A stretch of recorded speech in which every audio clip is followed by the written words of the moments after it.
Hello guys, स्वागत है आपका हमारे चैनल में। जैसा आप जानते हैं कि जो वीडियो ग्राम सेवक या ग्राम विकास अधिकारी की कंटिन्यूसली क्लासेज हमारे यूट्यूब चैनल पर प्रोवाइड आपको कराई जा रही हैं।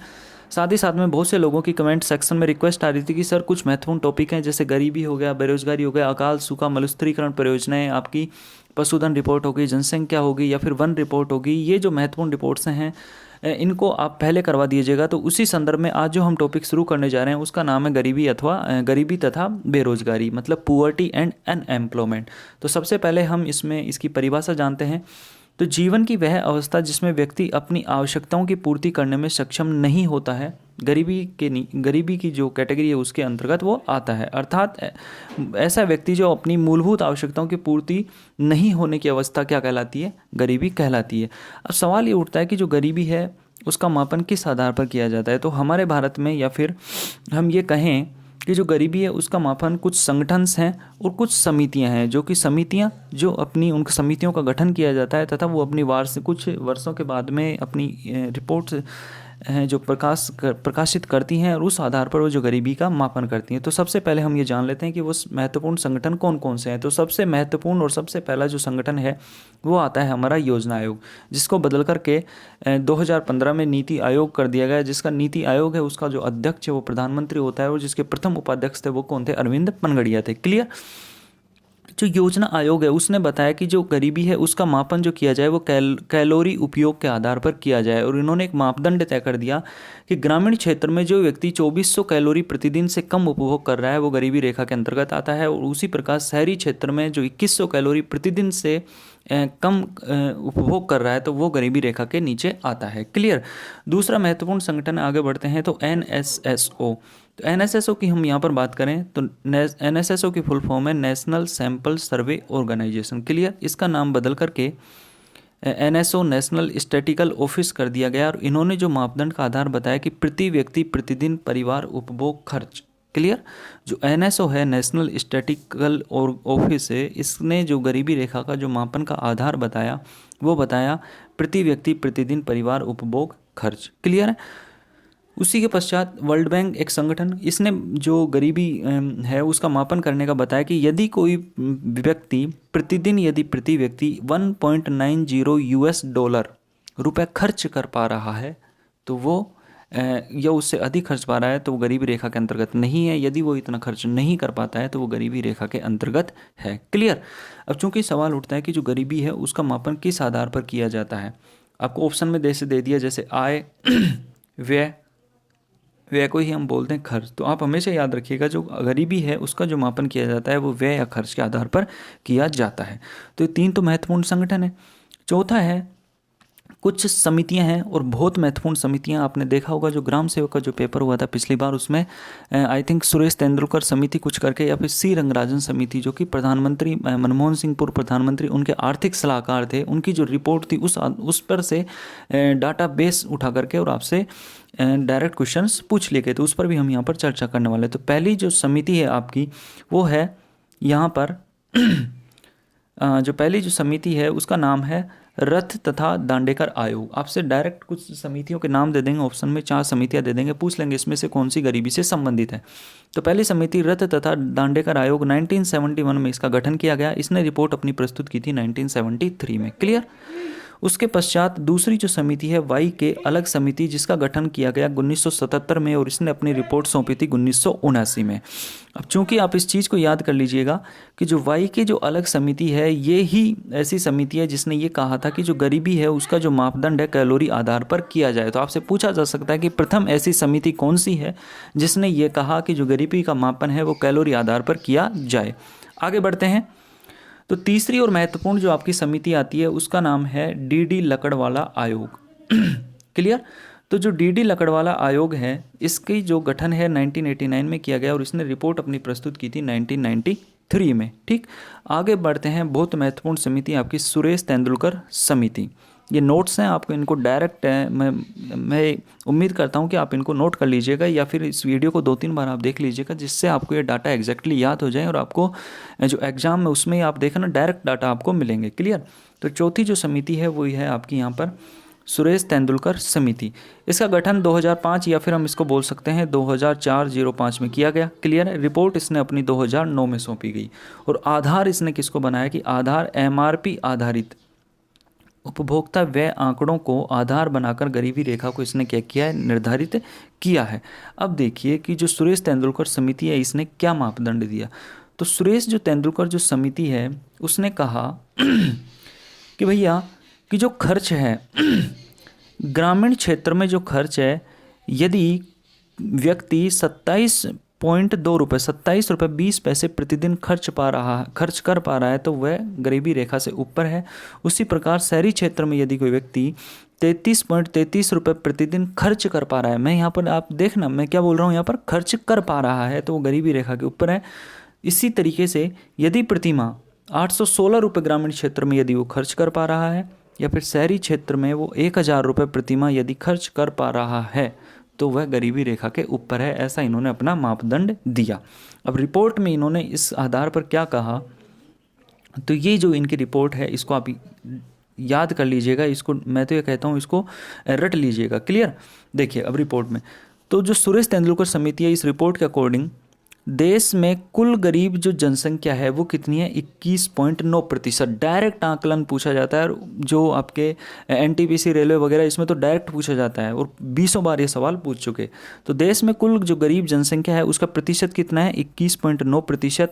यदि हम संख्या में बात करें तो 269.8 मिलियन। क्लियर। इसको आप थोड़ा आगे देखें तो गरीब ग्रामीण जनसंख्या प्रतिशत, ये तो है कुल जनसंख्या, लेकिन ग्रामीण जनसंख्या पर बात करें तो वो है 25.7% और गरीब जो शहरी जनसंख्या है वो कितनी है, 13.7%।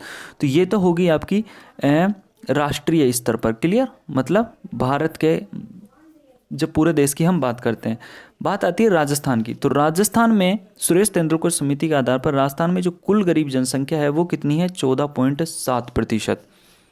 लेकिन कुल राजस्थान में कुल गरीब ग्रामीण जनसंख्या वो कितनी है, 16.1%। और यदि कुल गरीब शहरी जनसंख्या की बात करें तो वो है हमारी 10.7%। क्लियर। मैं फिर से बोल रहा हूँ कि सुरेश तेंदुलकर जो समिति है उसके आधार पर राजस्थान में कुल गरीब जनसंख्या है 14.7%, कुल गरीब ग्रामीण जनसंख्या है 16.1% और कुल गरीब शहरी जनसंख्या है वो कितनी है, 10.7%। ये आपको विशेष रूप से यहाँ पर याद होने चाहिए। आगे बढ़े तो एक और कमेटी है, समिति है डॉक्टर सी रंगराजन समिति। ये दो समितियां बहुत महत्वपूर्ण समितियां, इनके आंकड़ों को आपको उंगलियों पर होने चाहिए। क्लियर। तो इस समिति की हम यहाँ पर चर्चा करते हैं। तो डॉक्टर सी रंगराजन समिति गठन हुआ 2012 में, रिपोर्ट इन्होंने सौंपी 2014 में। और जो डॉक्टर सी रंगराजन थे ये डॉक्टर मनमोहन सिंह के क्या थे, आर्थिक सलाहकार थे। अब इन्होंने क्या बताया गरीबी रेखा आकलन करने का मापदंड, तो इन्होंने बताया कि कैलोरी आधार पर और व्यय के आधार पर दो इन्होंने मापदंड दिए। क्लियर। तो यदि ग्रामीण क्षेत्र में कोई व्यक्ति 2155 कैलोरी प्रतिदिन उपभोग कर पा रहा है तो वो क्या है, गरीबी रेखा के ऊपर है। उसी तरह यदि शहरी क्षेत्र में 2090 कैलोरी प्रतिदिन यदि वो उपभोग कर पा रहा है तो वो क्या है, आपकी गरीबी रेखा है उससे ऊपर है। अब ये तो हो गया कैलोरी के आधार पर। आगे बात आती है व्यय के आधार पर। तो व्यय के आधार पर इन्होंने बताया कि यदि ग्रामीण क्षेत्र में कोई व्यक्ति प्रतिदिन 32 रुपये खर्च कर पाता है, उसी प्रकार शहरी क्षेत्र में यदि कोई व्यक्ति 47 रुपये खर्च कर पाता है, या फिर हम ये कहें कि ग्रामीण क्षेत्र में कोई व्यक्ति प्रति माह 972 रुपये खर्च कर पा रहा है, या फिर शहरी क्षेत्र में कोई व्यक्ति 1407 रुपये प्रति माह खर्च कर पा रहा है तो वो गरीबी रेखा के ऊपर है, अन्यथा वह क्या है, निर्धन है। ऐसा इन्होंने कहा है। तो दो मापदंड है, आपसे कैलोरी में पूछ सकते हैं और आपसे व्यय में भी पूछा जा सकता है। अब इन्होंने रिपोर्ट सौंपी तो रिपोर्ट में इन्होंने क्या क्या आंकड़े दिए, उन आंकड़ों को हम यहाँ पर देख लेते हैं। और बहुत महत्वपूर्ण आंकड़े हैं, आपको इनको बिल्कुल आपके उंगलियों पर ये आंकड़े होने चाहिए। तो सबसे पहले बात करते हैं हम भारत के लिए, पूरे देश के लिए। तो देश में जो कुल गरीब जनसंख्या है वो कितनी बताई इन्होंने, 29.5%। क्लियर। देश में कुल गरीब ग्रामीण जनसंख्या 30.9%, कुल गरीब शहरी जनसंख्या 26.4%। अब बात आती है राजस्थान की। राजस्थान के संदर्भ में हम यहाँ पर बात करें तो ग्रामीण क्षेत्र में, क्लियर, तो राजस्थान के संदर्भ में ग्रामीण क्षेत्र में जो खर्च होना चाहिए आपका, चूँकि मैं आपको एक चीज़ क्लियर कर दूं कि जो सुरेश तेंदुलकर जो समिति थी उसने तो आपको खर्च के आधार पर बताया था। अब चूंकि जो ये जो डॉक्टर सी रंगराजन समिति थी, ये डॉक्टर जो आपकी ये सी रंगराजन ये जो समिति है, इसने क्या किया था कि स्टेट वाइज, मतलब स्टेट वाइज अलग अलग इन्होंने मापदंड तय करे थे कैलोरी के आधार पर। तो उसी प्रकार इन्होंने जो संपूर्ण इंडिया है, मतलब भारत के लिए इन्होंने बताया कि यदि कोई 2155 कैलोरी प्रतिदिन प्राप्त कर पा रहा है और शहरी क्षेत्र में यदि वह 2090 कैलोरी प्रतिदिन प्राप्त कर पा रहा है तो गरीबी रेखा के ऊपर है। उसी प्रकार इन्होंने राजस्थान के लिए ये कहा कि यदि राजस्थान में ग्रामीण क्षेत्र में खर्च इन्होंने प्रतिमाह बताया 1035 रुपये और 97 पैसे। क्लियर? ग्रामीण क्षेत्र के लिए। शहरी क्षेत्र में इन्होंने खर्च बताया प्रतिमाह 1406.15, ये हमारे राजस्थान के लिए। क्लियर? ये आपसे डाटा पूछा जा सकता है। और उसी प्रकार इन्होंने रिपोर्ट में कहा कि राजस्थान में जो कुल गरीब जनसंख्या है वो कितनी है, 21.7%। क्लियर? 21.7%। और राजस्थान में कुल गरीब जो ग्रामीण जनसंख्या है वो है 21.4%। और जो कुल गरीब जो शहरी जनसंख्या है वो राजस्थान में है 22.5%। क्लियर? तो ये डाटा आपको बिल्कुल याद होने चाहिए। और ये छोटा सा बच गया है तो इसको भी हम यहाँ पर क्लियर कर लेते हैं। देखिए, अब ये कुछ डायरेक्ट फैक्ट हैं जो आपसे पूछे जा सकते हैं, तो उनको भी हम यहाँ पर देख लेते हैं। तो इन्हीं रिपोर्ट्स के आधार पर, जो आपकी 2 रिपोर्ट्स हैं, डॉक्टर तेंदुलकर और जो डॉक्टर ये आपकी सी रंगराजन वाली समिति आधार पर, इन्हीं की रिपोर्ट को देखें तो ये आपसे पूछा जा सकता है कि ये सर्वाधिक गरीब जनसंख्या प्रतिशत वाले, मतलब ऐसे कौन से राज्य हैं जिनके अंदर सर्वाधिक प्रतिशत जनसंख्या क्या है, गरीब है। तो छत्तीसगढ़ वो राज्य है जिसके अंदर सर्वाधिक प्रतिशत जनसंख्या, आप इसको ध्यान रखिएगा, प्रतिशत, मतलब प्रतिशत में यहाँ पर बात कर रहा हूँ। क्लियर? दूसरी, सर्वाधिक ग्रामीण गरीब जनसंख्या प्रतिशत, मतलब ग्रामीण क्षेत्र वाला ऐसा कौन सा राज्य है जिसके अंदर सबसे ज़्यादा ग्रामीण गरीब प्रतिशत जनसंख्या है, तो वो है छत्तीसगढ़। और शहरी गरीब जनसंख्या प्रतिशत है वो सबसे ज़्यादा किस में है, मणिपुर में। क्लियर? ये तो होगी प्रतिशत में बात।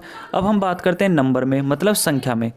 ठीक है? तो संख्या में आप यहाँ पर देखेंगे तो सर्वाधिक निर्धन, मतलब गरीबों की संख्या, अब प्रतिशत में बात नहीं है, मतलब सर्वाधिक निर्धन या गरीबों की संख्या उत्तर प्रदेश में।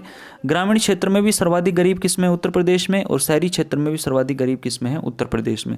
तो ये तो है संख्या में। और वो जो ऊपर, मतलब ये वाला था आपका, ये है आपका, ये किस में है, प्रतिशत में। क्लियर? और जो न्यूनतम है, न्यूनतम गरीबी है, वो आपकी कहाँ पर है, गोवा में। क्लियर? एक और आपका फैक्ट है कि भारत में जो सर्वप्रथम जो गरीबी का जो अध्ययन है 1870 में दादा भाई नौरोजी ने किया था। तो हमने 5 समिति पढ़ ली थी। एक और आपकी 6ठी समिति है, उस समिति का नाम है आपका यहाँ पर हासिम समिति, जिसका गठन किया गया 2013 में। और ये जो समिति है केवल शहरी गरीबी की गणना के लिए की गई थी। और 7वीं आपकी अरविंद पनगड़िया समिति, जिसका गठन 2015 में किया गया था। सो उम्मीद करता हूँ आपको ये वीडियो पसंद आया होगा। थोड़ा वीडियो मुझे लग रहा है लंबा हो रहा है, तो जो आपका जो दरिद्रता वाला टॉपिक है, क्लियर, या फिर हम उस अनएम्प्लॉयमेंट या जो बेरोजगारी वाला टॉपिक है उसको हम इसके जस्ट नेक्स्ट वीडियो में अभी आप देख लेंगे, उसमें प्लेलिस्ट में आपको मिल जाएगा, या फिर मैं अभी जस्ट अभी आप उसको अपलोड कर रहा हूँ। सो वीडियो देखने के लिए थैंक यू सो मच। और ये जितने भी मैंने आपको समिति और जो डाटा बताए इनको एग्जैक्ट आप याद कर लीजिएगा, क्योंकि आपने देखा होगा जो वीडियो का पिछला पेपर हुआ था उसके अंदर भी एग्जैक्टली आपसे डाटा उठाए गए थे। So thank you so much, मुझसे जुड़ने के लिए धन्यवाद।